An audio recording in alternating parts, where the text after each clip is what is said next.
Hello, everyone.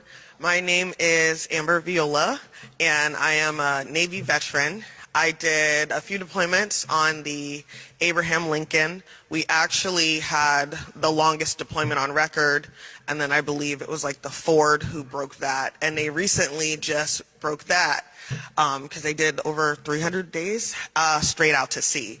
So I want to thank all of those sailors that came back. I had a couple sailors that came back and they had kids, and I can't imagine not seeing my kid for that long being out there. That was hard.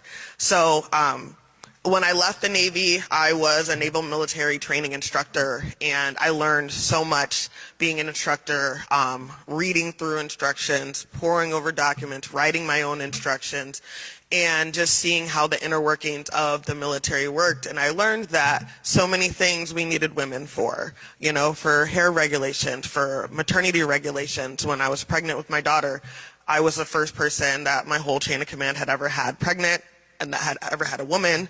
And this was only a few years ago. When I left the Navy, I believe it was about 17% female, and now I think it's about 21% female. So just in a few years, it's really, really grown. My why is a little bit different, because why do I serve now is because veteran suicide is an epidemic.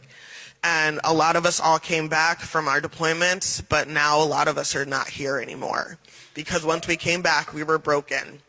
A lot of women come back, and at some point in their career and also as a veteran, they will become a single parent. That takes its toll on people, and that is very hard, and that's something that I think the military as a whole kind of isn't really prepared for or ready for, because it's a pretty new thing that we're dealing with. We're dealing with a lot of MST, military sexual trauma, and getting those veterans to be recognized. And something that I learned poring over instructions and working at an A school, and even now, is that the ones who need our help the most are the ones who probably got in trouble and probably got kicked out, and they need our love and support.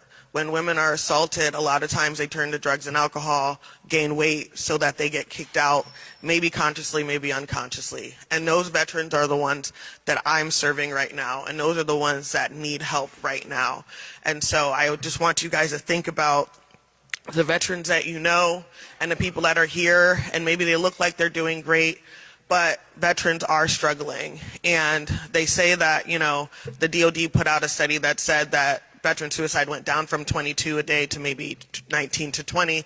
But the thing is, when you add in opioid deaths and overdoses, that adds it up to about 44 a day, and we don't really have a way to calculate that and do that. And that's why I serve today, that's why I'll continue to serve, and that's why I'm here right now. My grandmother was one of the first black women to come to DC, in that group of black women that came down here to work, and my mom served in the United States Army for over 22 years as a major, and so I served as well, and I will continue to serve. So thank you very much.